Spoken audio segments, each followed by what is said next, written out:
Hello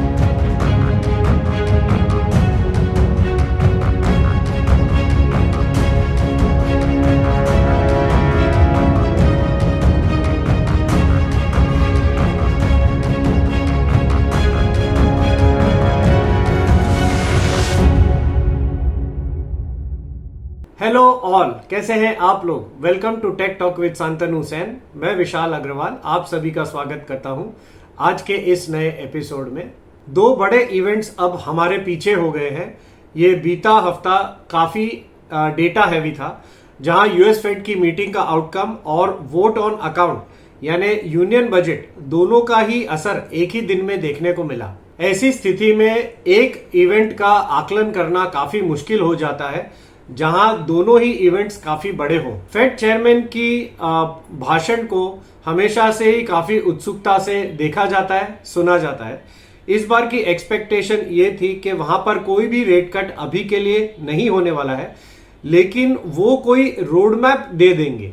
उनकी commentary dovish होने का अंदाजा था और मेनली रेट कट कब से शुरू होगा उसका कोई रोड मैप के लिए ये कमेंट्री काफी इंपॉर्टेंट होने वाली थी। इस साल में फेड क्या करेगी या क्या कर सकती है, इसके लिए सभी की नजरें फेड चेयरमैन पावेल पर ही टिकी हुई थी, लेकिन अमेरिकन सेंट्रल बैंकर चेयरमैन ने सबको निराश कर दिया अपनी हॉकिश कमेंट्री के साथ। अमेरिका के इन्फ्लेशन फिगर्स में काफी गिरावट आई है। उनके हाईएस्ट एवर 7% इन्फ्लेशन के फिगर्स जो कि गत वर्ष में देखे गए थे, अब उनका दिसंबर का इन्फ्लेशन फिगर 2.9% पे आया है, जो 2021 के बाद 3% के नीचे पहली बार आया है।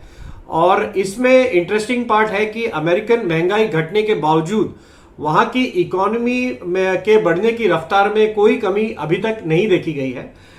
इसी वजह से पावेल का कहना है कि उन्हें कोई जल्दबाजी नहीं है वहां के इंटरेस्ट रेट्स को घटाने में। अमेरिकन मार्केट्स में इस स्टेटमेंट के बाद एक सेल ऑफ देखने को मिला, क्योंकि एक्सपेक्टेशंस थी कि शायद मार्च में रेट कट आने की संभावना का इंडिकेशन वहां से आ जाए।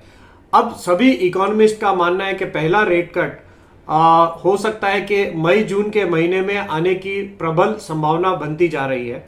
हमारा सेंट्रल बैंक भी इस स्थिति पर बारीकी से नजर गड़ाए बैठे हैं और हो सकता है कि हमारे यहां भी नई सरकार आने के या गठन होने के बाद ही इस इंटरेस्ट सेंसिटिव के ऊपर में डिसीजन दिया जाए, यानी कि मई जून के बाद ही डिसीजन आ सकता है। अमेरिका के सेंट्रल बैंकर ने ऑलरेडी गत वर्ष में इंडिकेशन दिया था कि इस साल में यानी 2024 में 75 बेसिस पॉइंट तक की और या उसके आसपास तक की जगह होगी इंटरेस्ट रेट्स घटाने की।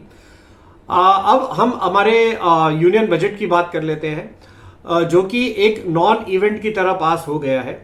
एज एक्सपेक्टेड ये इंटरिम बजट था, जिसमें सरकार कोई भी चांस ना लेते हुए किसी भी बड़े अनाउंसमेंट करने से उन्होंने परहेज किया। ज्यादातर एक्सपेक्टेशन में कोई छेड़छाड़ ना करते हुए सरकार ने सब कुछ ज्यों का त्यों ही रखा। 1952 से यही परंपरा चली आ रही है कि इंटरिम बजट या वोट ऑन अकाउंट के समय सिर्फ सरकारी खर्चे को पास किया जाता है, इसके अलावा कोई भी बड़ी अनाउंसमेंट नहीं की जाती है, सिवाय 2019 के, जब इसी सरकार ने कुछ मेजर टैक्सेस में बदलाव कर सबको चौंका दिया था। इसी वजह से लोगों को इस बार भी कुछ उत्सुकता बनी हुई थी। पेट्रोल डीजल के एक्साइज ड्यूटी में कमी, सैलरीड क्लास को रियायत देना, मिडिल क्लास के लिए कोई छूट देना, पर्सनल इनकम टैक्स में किसी प्रकार की छूट या महंगाई घटाने के लिए कोई बड़ा अनाउंसमेंट ना आने से लोगों के बीच कुछ निराशा देखने को मिली। लेकिन ये बजट था कंटिन्यूटी ऑफ पॉलिसी का। ये बजट था भारत के लंबे समय तक ग्रोथ को प्रशस्त करने वाला। इस बजट में सरकार की मंशा सिर्फ और सिर्फ लॉन्ग टर्म स्टोरी पर फोकस करना था, उसी को बरकरार रखना था, क्योंकि मोटे मोटे नंबरों पर ही जोर दिया गया है आज। और जो आम आदमी की सारी एक्सपेक्टेशंस की बात है, उसे जून जुलाई के में आने वाले बड़े बजट के लिए में एड्रेस करने के लिए छोड़ दिया गया है। इसकी ओर इशारा भी किया गया है। बजट्स की कुछ हाइलाइट्स सबसे पहले बात करें भारत को विकसित देशों की श्रेणी में लाने के लिए 2047 तक का लक्ष्य रखा गया है इस गवर्नमेंट की ओर से। इस बजट की सबसे बड़ी हाईलाइट रही फिस्कल डेफिसिट को FY25 के लिए 5.1% तक सीमित करना। ये किसी भी एनालिस्ट के अनुमान से कम है। हमारे गत सप्ताह के वीडियो में हमने बताया था कि फिस्कल डेफिसिट क्या होता है, उसके नुकसान क्या क्या होते हैं, उसे कंट्रोल कैसे किया जा सकता है। फिस्कल डेफिसिट कम होते ही इकोनॉमी की तबीयत ठीक होने लगती है, जहां हमारे देश की इनकम देश पर होने वाले खर्चों से ज्यादा होती है। फिस्कल डेफिसिट में कमी होने से देश को बैंकों से कम लोन लेना पड़ेगा। बैंकों के पास प्राइवेट सेक्टर को लोन देने के लिए और सुविधा बढ़ जाएगी, जिसकी वजह से PSUs बैंकों में एक अच्छी रैली देखी गई बजट सेशन के दौरान। ज्यादा लोन का प्रेशर ना होने से इंटरेस्ट रेट्स भी काबू में रहेंगे। इन्फ्लेशन कंट्रोल के लिए सबसे बड़ी और अहम कड़ी है ये। सरकार को इस बात का भी अच्छा संज्ञान है कि इंफ्रास्ट्रक्चर पर 1 रुपया जो खर्चा करने से उनको 4 से 5 वर्षों में वहां से 5 से 7 रुपए की आमदनी होती है। इसी वजह से बजट में सरकार ने 11.11 लाख करोड़ का इंफ्रास्ट्रक्चर स्पेंडिंग का प्रावधान रखा है। ये बीते वर्ष से करीब 11.11% ज्यादा है। सरकार को ये समझ आ गया है कि मुफ्त की रेवड़ियां बांटने से देश की रफ्तार में कोई बढ़ोतरी नहीं होने वाली है, लेकिन यदि केपेक्स पर खर्च अगर बढ़ाती है तो देश का भविष्य और सुनहरा हो सकता है। सरकार फिस्कल डेफिसिट को ऐसे समय में कम कर रही है जिस समय में जियोपॉलिटिक्स में काफी बड़े डिस्टर्बेंसेस हो रहे हैं और दूसरे देशों को अपनी महंगाई को कंट्रोल करने में काफी बड़ी दिक्कतों का सामना करना पड़ रहा है। वित्त मंत्री ने IMEC यानी India middle east European corridor project को टारगेट से पूरा करने की भी बात दोहराई इस बजट में, जहां लाल सागर में हाउदी आतंकवादियों की वजह से काफी हलचल है। इनकम टैक्स में भी 25 सालों से लंबित डिमांड नोटिसेस, जिसमें की रकम 10,000 से 25,000 तक की है, उन्हें भी क्लोज करने की प्रक्रिया शुरू की जाएगी।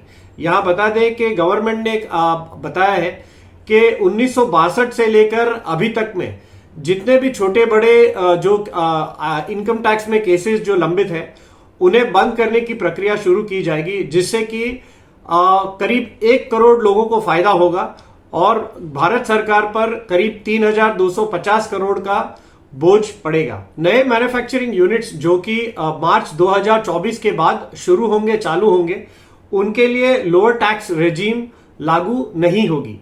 डीपम सेक्रेटरी तुहिन कांता दास ने बताया कि वर्ष 2025 के लिए डाइवेस्टमेंट के लिए कोई भी टारगेट नहीं रखा गया है, जिससे डाइवेस्टमेंट पर उन पर कोई बोझ ना रहे, उन पर कोई प्रेशर ना रहे।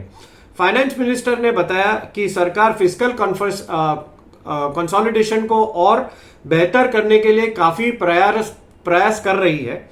भारत गत 3 वर्षों से 7% पर 7% से बढ़ने वाली इकलौता देश बन गया है, जिसकी रफ्तार G20 देशों में सबसे तेज है। इस बजट में टूरिज्म, हाउसिंग और रिन्यूएबल एनर्जी पर खासा फोकस रखा गया था। अब बात कर लेते हैं कुछ FIIs की। FIIs ने जनवरी में कुछ 35,977 करोड़ की सेलिंग की है। मतलब इन्होंने गत 2 महीनों में जो बाइंग की थी, जो कि नवंबर दिसंबर में उन्होंने 35,860 करोड़ की बाइंग की थी, उसको उन्होंने जनवरी के 35,977 करोड़ की सेलिंग करके पूरा निगेट कर दिया है, पूरा स्वाहा कर दिया है। अब फरवरी की बात कर लेते हैं, जहां पर फरवरी की शुरुआत भी इन्होंने सेलिंग से की है। 2 दिनों में इन्होंने 1808 करोड़ की सेलिंग की है। यहां बता दें कि गत वर्ष यानी 2023 में भी जनवरी में करीब 41,000 करोड़ और फरवरी में करीब 11,000 करोड़ की नेट सेलिंग की थी इन्हीं FIIs ने। अब कुछ निफ्टी की बातें कर लेते हैं। निफ्टी 501 पॉइंट बढ़कर 21,853 पर बंद हुआ है। वहीं बैंक निफ्टी 45,970 पर यानी 1104 पॉइंट की बढ़त के साथ बंद हुआ है। सेंसेक्स भी करीब 72,085 पर यानी 1384 अंक बढ़कर बंद हुआ है। अब बढ़ने वाले कुछ इंडेक्स की बात कर लेते हैं। निफ्टी मेटल 1.15% बढ़ा था गत सप्ताह में। इस सप्ताह फिर से 4.65% की बढ़त आ गई है इस इंडेक्स में, यानी टोटल 2 हफ्तों में ये इंडेक्स करीब 6% तक उछल गया है। निफ्टी ऑटो भी 4.11% का उछाल देखने मिला था गत सप्ताह में। ऑटो बिक्री के आंकड़े आने के बाद, जनवरी के ऑटो बिक्री के आंकड़े आने के बाद से ये इंडेक्स में अच्छी तेजी देखने को मिली है। निफ्टी फार्मा भी गत सप्ताह में करीब 1.15% बढ़ने के बाद फिर से इस हफ्ते में 2.51% बढ़ गया है, यानी 2 हफ्ते में करीब 3.5% की बढ़त आई है इस इंडेक्स में। इसके अलावा बैंक निफ्टी का भी प्रदर्शन ठीक रहा। यह इंडेक्स भी करीब 2.46% बढ़कर हरे निशान में बंद हुआ है। अब कुछ घटने वाले इंडेक्स की बात कर लेते हैं। असल में कोई इंडेक्स नहीं है जिसमें कोई सब्सटेंशियल घाटा हो इस सप्ताह में। अब कुछ बढ़ने वाले स्टॉक्स की बात कर लेते हैं, जिसमें सबसे पहले है एनबीसीसी, जो कि 48% बढ़ गया है एक हफ्ते में, यानी 50% की छलांग एक हफ्ते में। आप जरा सोचिए कि किस तरह की तेजी चल रही है सरकारी कंपनियों में। उसके बाद है इन्फीबीम एवेन्यूज, जो कि 32% बढ़ा है। आईआरबी इंफ्रा, जो कि 31.66% बढ़ा है। हुडको, जो कि 27% तक बढ़ा है। टाटा इन्वेस्टमेंट कॉर्पोरेशन, वो भी करीब 25% बढ़ गया है। उसके बाद SJVN, IOB, UCO bank, NHPC, NMDC steel, BEML, Punjab national bank, Delhivery, Indian bank, BPCL, Varroc engineering, KFin technology, Bombay stock exchange BSE और अपार इंडस्ट्रीज, ये सारे के सारे स्टॉक करीब 15 से 22% तक उछल गए हैं। इनमें ज्यादा करके सब सरकारी कंपनियों का नाम शुमार है। अब घटने वाले इंडेक्स की बात, शेयरों की बात कर लेते हैं, जिसमें 197 इसका शेयर करीब 36% घट गया है। Vedant fashions, AU small finance bank, ZF commercial, craftsman auto, Deepak fertilizer, tube investments, HFCL, CE info systems, metro brands, Jubilant Ingrevia, CEAT, Asahi India glass, FACT, fact, GSFC और औरोबिंदो फार्मा, ये सारे शेयर करीब 7 से करीब 12% तक की घाटे के साथ बंद हुए हैं। अब नेक्स्ट वीक की बात करते हैं, जो कि 5 से 9 फरवरी तक का है। सबसे पहले तो ये बीते सप्ताह में गजब की वॉलिटिलिटी देखने को मिली है, जिसका अंदेशा भी था कुछ हद तक, लेकिन इतना हैवी डेटा आना था इस मार्केट की तरफ से, जिसमें ये अंदाजा लगाना बहुत मुश्किल था कि मार्केट का रुख किस तरफ जाएगा। एनालिस्ट भी मजबूती से ये नहीं कह पा रहे थे कि क्योंकि इस डेटा का सही आकलन लगाना बहुत मुश्किल हो रहा था। एक तरफ आपके 2 बड़े इवेंट थे, यूएस फेड की पॉलिसी मीटिंग और दूसरी ओर हमारा यूनियन मिनी बजट।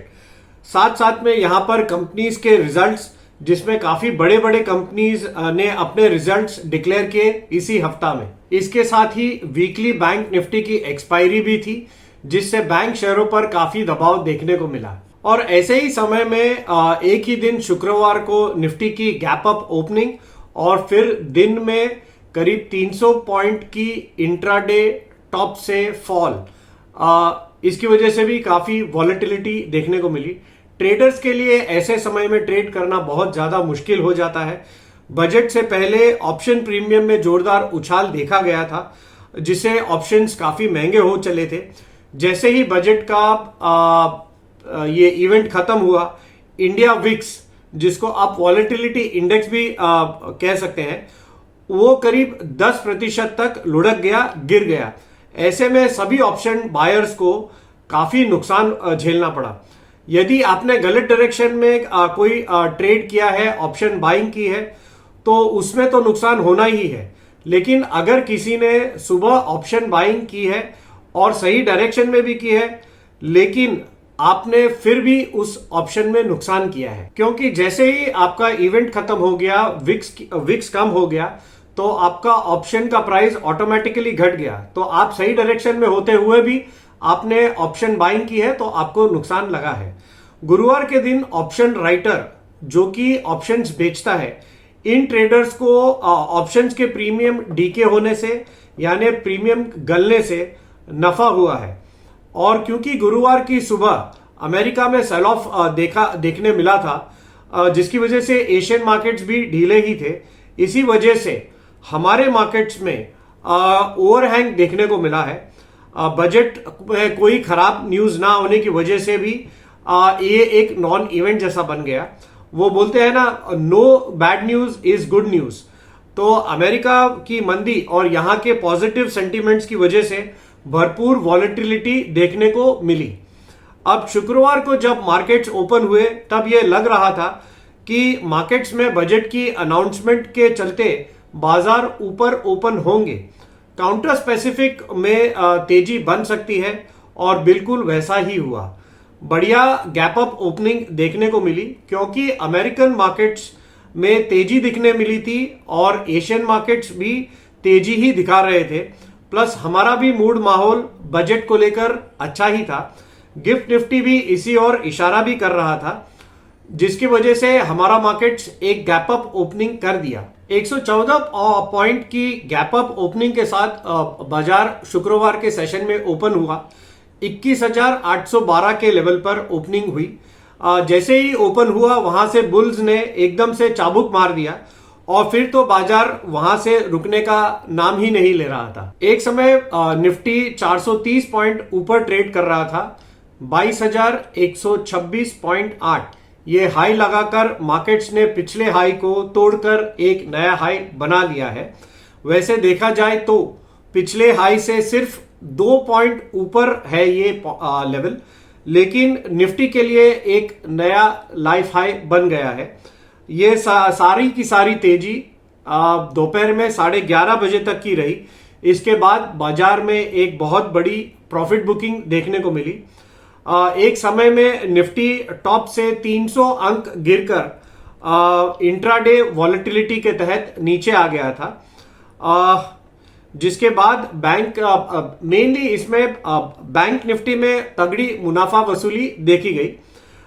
निफ्टी की क्लोजिंग 21,853 पर हुई है शुक्रवार के सेशन में, जो कि 156 पॉइंट बढ़कर बंद हुए हैं। बैंक निफ्टी में 217 अंकों की 217 अंक घटकर बंद हुए हैं, और सेंसेक्स में करीब 440 अंकों की बढ़त देखी गई शुक्रवार के सेशन में। बड़ा खेल बैंक निफ्टी में देखने मिला, जहां पहले 2 दिनों में करीब 1000 पॉइंट की रैली देखने में मिली, और फिर एक ही दिन में ये 1000 पॉइंट टॉप से निकल भी गए। ट्रेडर्स दोनों तरफ फंस रहे थे, किसी ने इतनी बड़ी चाल की एंटीसिपेशन नहीं की थी। निफ्टी में बढ़ने वाले स्टॉक्स में बड़ा नाम था रिलायंस इंडस्ट्रीज, जिसने निफ्टी की बढ़त में करीब 46 अंकों की बढ़त दर्ज करवाई है। इन्फोसिस, टीसीएस जैसे सॉफ्टवेयर कंपनीज में भी 3-3% की चाल देखी गई। निफ्टी की बढ़त में इनका भी योगदान करीब 57 अंकों का रहा। घटने वाले शेयरों में एफआईएस के फेवरेट एचडीएफसी बैंक ने निफ्टी में करीब 35 पॉइंट का डेंट लगाया। एफआईएस ने इस हाथी को बुरी तरीके से अपना शिकार बनाया हुआ है कुछ समय से। बैंक के रिजल्ट तो ठीक ठाक ही रहे थे। इन नंबरों पर इतनी बड़ी बिकवाली समझ नहीं आती है। इस स्टॉक के में सिर्फ एक ही प्रॉब्लम है, जो कि इस स्टॉक में एफआईएस की होल्डिंग 52% की है और लिक्विडिटी भरपूर है, क्योंकि ये हैवी वेट है और इसका वेटेज 13% तक का था सेल ऑफ से पहले। अब ये सेल ऑफ के बाद इसका वेटेज करीब 11% के आसपास आ गया है। तो इस स्टॉक में से निकलना इतना मुश्किल काम भी नहीं है एफआईएस के लिए। बजट के बाद भी सरकारी कंपनीज का बोलबाला रहा है। Energy companies, PSU banks, public sector enterprises यानी पीएसई, सभी में अच्छी तेजी देखी गई। बीपीसीएल 9.5% तक बढ़ गया एक ही सत्र में। फिर नाम है power grid, ONGC, Adani ports, NTPC. ये सारे के सारे स्टॉक्स करीब 3.5 से 4.5% तक बढ़े हैं एक ही सत्र में। मिड कैप में भी ज्यादा करके बजट की अनाउंसमेंट से रिलेटेड स्टॉक्स, जिसमें केपेक्स और अफोर्डेबल हाउसिंग से रिलेटेड स्टॉक्स, और उसमें भी सरकारी कंपनीज होने से स्टॉक्स में जोरदार उछाल देखा गया। एनबीसीसी जो सरकार की रियल एस्टेट कंस्ट्रक्शन कंपनी है, इसमें 20% का सर्किट पर ये लॉक था ये स्टॉक। शिपिंग कॉरपोरेशन भी करीब 14.7%, एसजेवीएन, इंजीनियर्स इंडिया, एनएचपीसी, ये सभी स्टॉक्स में जोरदार खरीदारी देखने को मिली। इन सब तेजी के स्टॉक्स में एक नाम था पेटीएम का, जो करीब 2 दिनों से 20% का लोअर सर्किट लगा रहा है। आरबीआई ने उन्हें एडिशनल डिपॉजिट्स ना लेने की सलाह दी है, उन्हें रोक दिया गया है और उन्हें धीरे धीरे करके फरवरी तक सारे बैंकिंग ट्रांजैक्शंस रोकने को कहा गया है। पेटीएम के सीईओ का कहना है कि उनकी कंपनी 29 फरवरी के बाद भी काम करती रहेगी और शुक्रवार के सेशन में बाजार बंद होने से चंद सेकंड्स पहले लोअर सर्किट में किसी ने 50 लाख शेयर की ब्लॉक डील की है इस स्टॉक में। तो अब देखने लायक होगा कि सोमवार को इस स्टॉक में चाल कैसी रहती है। प्रमोटर्स घड़ी घड़ी आकर स्टॉक को संभालने के लिए काफी सारे अनाउंसमेंट्स कर रहे हैं, लेकिन इस स्टॉक में किसी को भी बाइंग नहीं करनी है इस समय के लिए, ऐसा लग रहा है। इस स्टॉक में सभी को नुकसान हुआ है, भले इनके जितने भी इन्वेस्टर्स हैं, आईपीओ वाले इन्वेस्टर्स हैं, उन्हें भी तगड़ा नुकसान हुआ है। यहां बता दें कि प्रमोटर्स को भी अच्छा खासा नुकसान हुआ है बैठे बिठाए इस स्टॉक में। सरकारी कंपनी ही इस समय का बजवर्ड है। प्री बजट भी इन्हीं कंपनीज में अच्छी खासी तेजी देखने को मिल रही थी। पोस्ट बजट भी इन्हीं कंपनी में फिर से थीम बेस्ड बाइंग देखने को मिल रही है। सीपीएसई इंडेक्स एक ही दिन में 4% तक उछल गया शुक्रवार के सेशन में। निफ्टी एनर्जी भी करीब 3% से ज्यादा का चाल देखने मिला शुक्रवार के सेशन में। इतना बड़ा मूव सेक्टर स्पेसिफिक आ रहा है बजट की अनाउंसमेंट्स के बाद। रिलायंस इंडस्ट्रीज का भी कंट्रीब्यूशन करीब 2% का रहा। रिलायंस ने कुछ दिनों में अच्छी तेजी दिखाई है। यह स्टॉक करीब अभी ऑल टाइम हाई पर कामकाज कर रहा है। इस स्टॉक में अगर जियो फाइनेंस के डीमर्जर का 261 रुपया जोड़ दिया जाए तो इसका भाव करीब अभी 3100 रुपए के ऊपर में ट्रेड हो रहा है। सरकारी बैंक्स में भी 2 दिनों से काफी गहमा गहमी हो रही है। एक तो इंटरेस्ट रेट्स पर अभी दबाव कम हो गया है और ऊपर से बॉन्ड मार्केट में भी तेजी आने से बैंकों को खासा फायदा होने का अनुमान है। अब आगे क्या होगा? 2 बड़े इवेंट्स तो निकल गए हैं। अब अगला हफ्ता होगा आरबीआई पॉलिसी का, जिसमें 6 से 8 फरवरी तक एमपीसी की बैठक होगी, जिसका नतीजा 8 फरवरी गुरुवार को आएगा और 8 तारीख को ही आरबीआई की मॉनेटरी पॉलिसी का अनाउंसमेंट भी आएगा, जिसमें आरबीआई गवर्नर पर सबका ध्यान रहने वाला है, केंद्रित रहने वाला है कि वो ब्याज दरों में कोई छेड़छाड़ करते हैं या नहीं। जिसमें उम्मीद आरबीआई गवर्नर जिसमें उम्मीद है यही कि अमेरिका की तर्ज पर यहां आरबीआई भी कोई ब्याज दर में अभी के लिए कोई छेड़छाड़ नहीं करेगा। आरबीआई गवर्नर शक्तिकांता दास जनरली अमेरिका में जो होता है उसके बाद ही अपना फैसला सुनाते हैं। और क्योंकि अभी अमेरिका के फेड चेयरमैन पावेल ने कोई भी चेंजेस नहीं किया है, तो अंदाजा यही है कि आरबीआई भी अभी के लिए इंटरेस्ट रेट्स में कोई छेड़छाड़ नहीं करेगा। हो सकता है कि सीआरआर में कोई बदलाव होने की संभावना हो सकती है, क्योंकि इस समय लिक्विडिटी थोड़ी टाइट है। क्योंकि इस बजट में सरकार की तरफ से ग्रॉस बोरोइंग्स में कमी, अच्छी खासी कमी की गई है और फिस्कल डेफिसिट में उसमें भी कमी का टारगेट रखा गया है। इसी वजह से बॉन्ड मार्केट्स में काफी उथल पुथल देखने को मिली है, जिसकी वजह से ट्रेजरी गेन्स बढ़ गए हैं बैंकों के। तो वहीं अब इंटरेस्ट रेट्स घटाने के लिए भी जगह बन गई है। तो इस बार के लिए आरबीआई गवर्नर की स्पीच काफी अहम होने वाली है कि वो अपनी ओर से कोई रोड मैप देते हैं या कुछ अनाउंसमेंट करते हैं।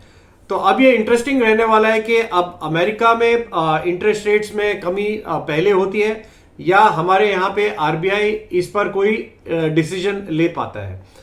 मार्केट्स के लिए अभी के लिए वॉलेटिलिटी काफी रहने की संभावना है, क्योंकि मार्केट्स अभी लाइफ टाइम हाइस पर ट्रेड कर रहे हैं। तो मुनाफा वसूली भी जोरों से होगी और नीचे से बाइंग भी उसी तरह से जोरों से ही आएगी। अभी के लिए 22,126 जो कि अभी तक का लाइफ टाइम हाई है, वो एक रेजिस्टेंस के तौर पर काम कर सकता है। और यहां से ही तो बड़ी मुनाफा वसूली भी देखी गई है। इस लेवल को पार करने के लिए बुल्स को काफी दिक्कत होने की संभावना है। बाजार अभी एक नाजुक मोड़ पर है, जहां सिर्फ सरकारी कंपनीज में ही तेजी देखने को मिल रही है। सरकारी बैंक्स में मुनाफा वसूली का अभी तो कोई जोर दिखाई नहीं दे रहा है। तो जहां पर अब सरकारी बैंकों में अच्छी लेवाली है, क्योंकि मुनाफा वसूली भी नहीं देख रहे हैं, लेकिन निजी क्षेत्र के बैंकों में कंटिन्यूसली प्रॉफिट बुकिंग देखने को मिल रही है। अभी के लिए जहां हम खड़े हैं वही एक सपोर्ट की तरह काम करेगा निफ्टी में। नीचे फिर से 21,600 21,700 के आसपास एक सपोर्ट आ सकता है। ये मार्केट फिर से बाय ऑन डिप्स का मार्केट बना हुआ है। ओवर ऑप्टिमिज्म इस मार्केट में ना लाए तो बेटर है, क्योंकि ये मार्केट की दिशा आरबीआई की पॉलिसी का भी अब योगदान आने वाला है। बाजार में पोजीशंस छोटी रखें, क्योंकि एफआईआईज का मूड अभी भी ठीक नहीं है। इन्होंने जितनी बाइंग की है लास्ट कुछ समय से, वो पूरी की पूरी आकर एक ही दिन में स्वाहा कर जाते हैं, सेलिंग कर जाते हैं। तो इस समय मार्केट में पोजीशन छोटी रखें और अपना संतुलित ट्रेड करते रहें। तो बस दादा, ये हमारी तरफ से एक फंडामेंटल और डेटा एनालिसिस था। अब आप बताइए कि आपको मार्केट टेक्निकली क्या लग रहा है। ओवर टू यू दादा। बात करेंगे 5/2/2024 से 9/2/2024 के बीच में टेक्निकल्स के ऊपर क्या क्या वेट ऑफ एविडेंस हम देख रहे हैं।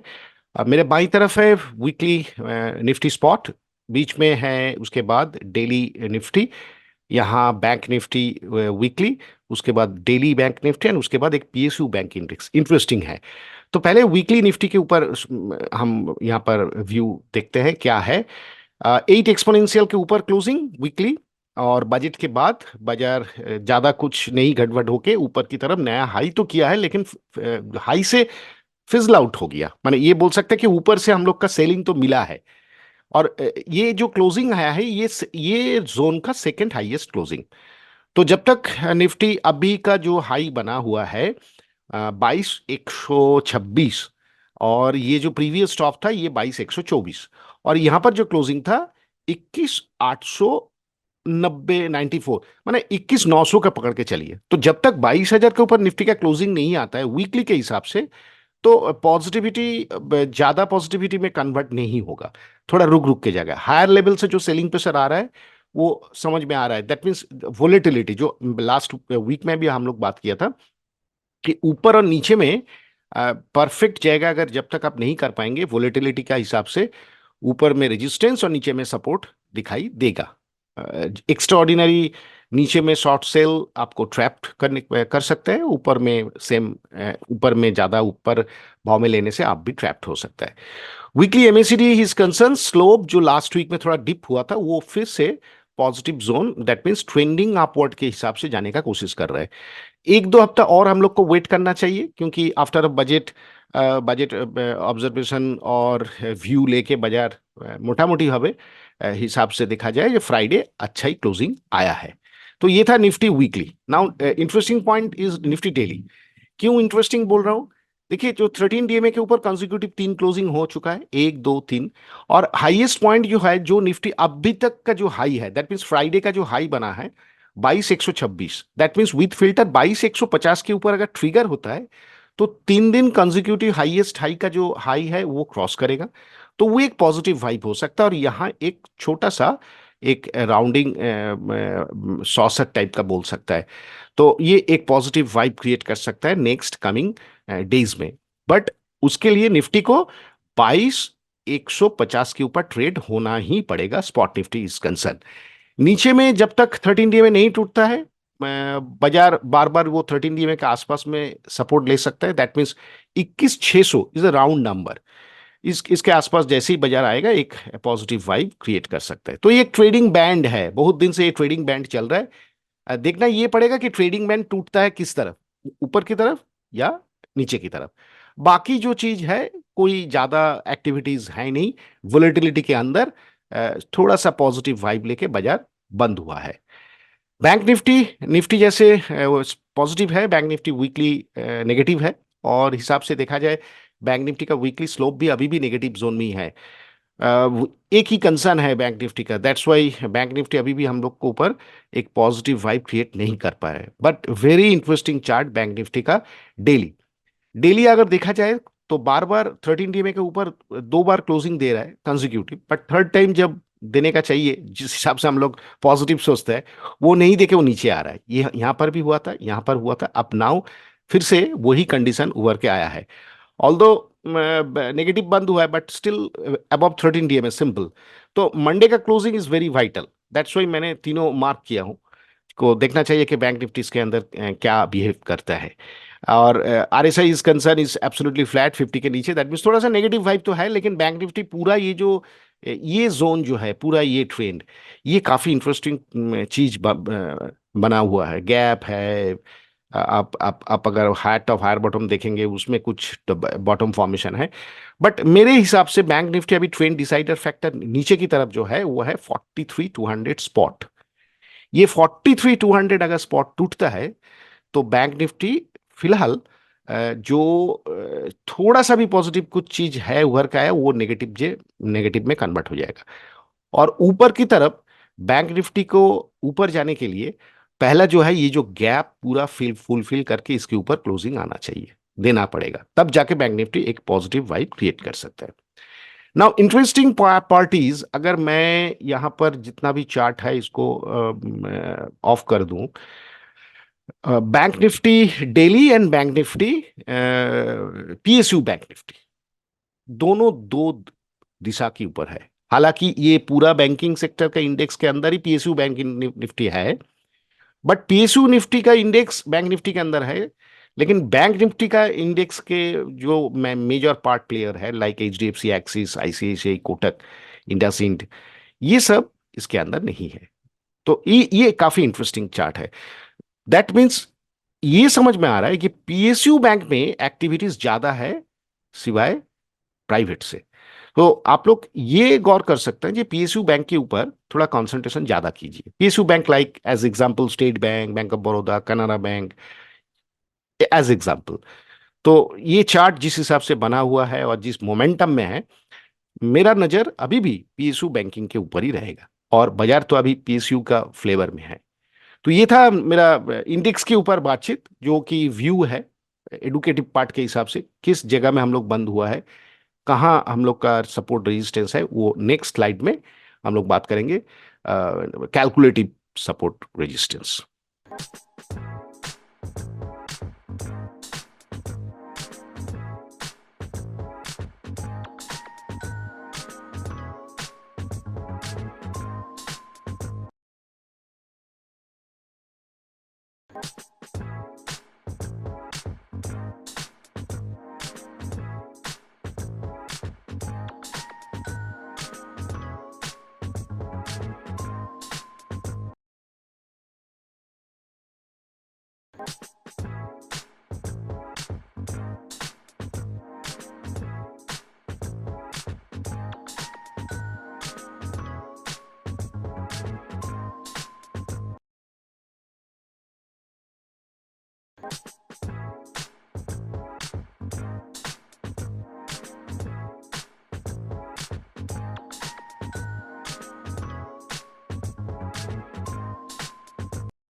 निफ्टी और बैंक निफ्टी के लेवल्स बताने के लिए थैंक यू दादा। अपने नेक्स्ट सेगमेंट में चलते हैं जहां पर हमारे इन्वेस्टरों द्वारा पूछे गए सवाल के जवाब में आप कुछ स्टॉक्स के बारे में बताते हैं, तो प्लीज बताएं दादा, ओवर टू यू। आज जो तीनों स्टॉक के ऊपर टेक्निकल विचार करेंगे, चर्चा करेंगे, अ, वो तीनों स्टॉक के अंदर एक है चेन्नई पेट्रोलियम, सेकंड है delivery limited, and finally Kotak bank. तो पहले Chennai petroleum, like all petroleum companies, आप एचपी, बीपी, आईओसी, एमआरपीएल, जितना भी कैटेगरीज है, चेन्नई पेट्रोलियम जो ऐसा पैटर्न बना के बंद हुआ है वीकली, बहुत ही अच्छा क्लोजिंग, थोड़ा ओवर हिटेड है, किंतु अगर देखा जाए 1326 का बार बार रिट्रेसमेंट जोन में जब भी आता है तब भी ये बाउंस बैक हो रहा है। और technically speaking chart pattern is very very promising.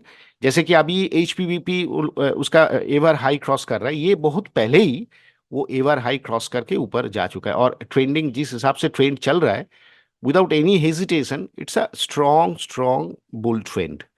अब वीकनेस इस स्टॉक को थोड़ा हेल्दी बना सकता है, आएगा कि नहीं आएगा वो तो टाइम ही बताएगा। दैट्स वाई ये स्टॉक के ऊपर हम लोग नजर बना के रखेंगे, क्योंकि ऊपर में 908 और आज बना है 913।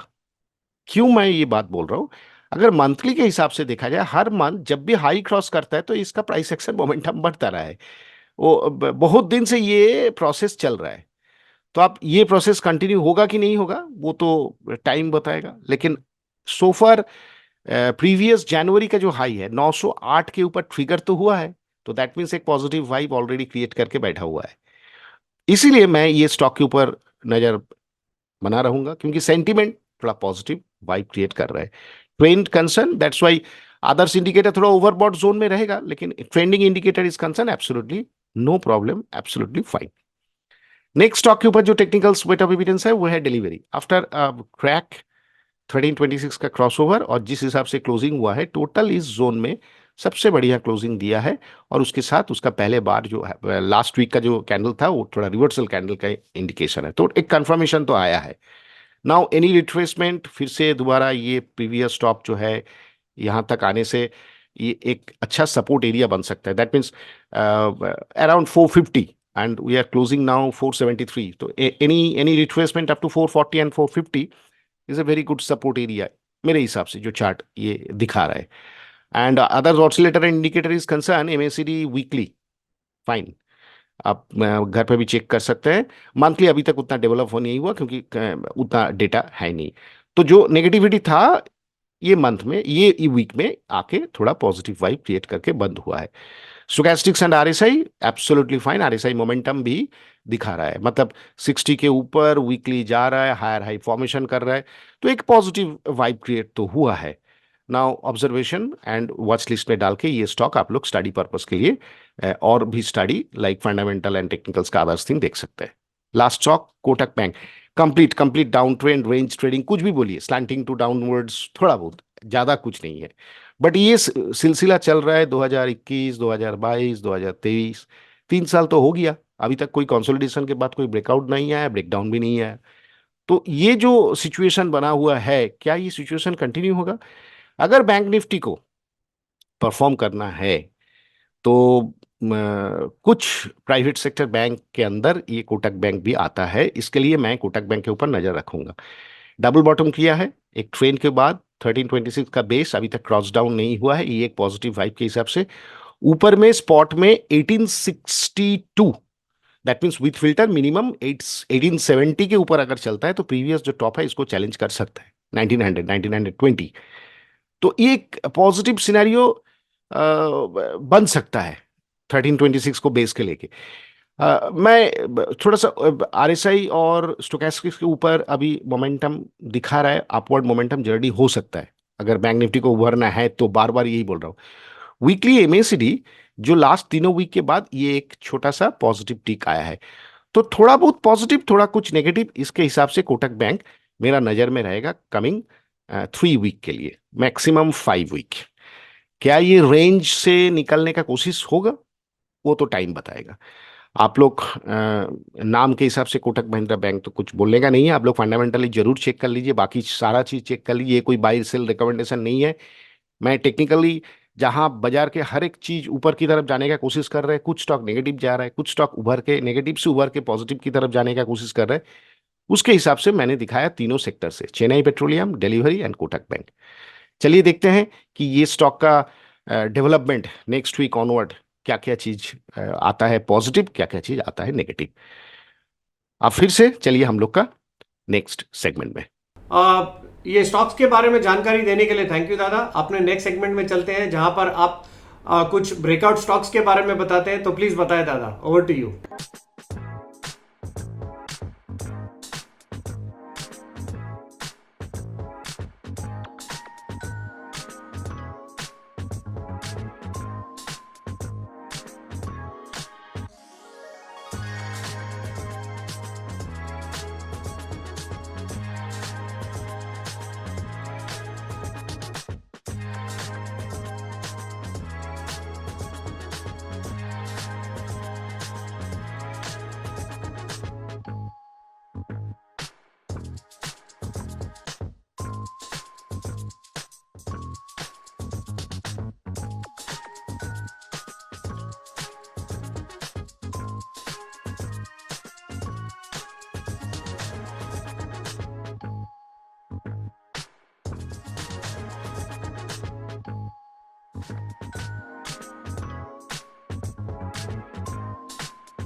ब्रेकआउट स्टॉक्स बताने के लिए थैंक यू दादा। अपने लास्ट सेगमेंट में चलते हैं जहां पर हमारा एक डिस्क्लेमर रहता है, this is a completely educative channel. हम यहां पर सिर्फ और सिर्फ एजुकेशन पर्पस के हिसाब से ही व्यूज देते हैं और व्यूज शेयर करते हैं।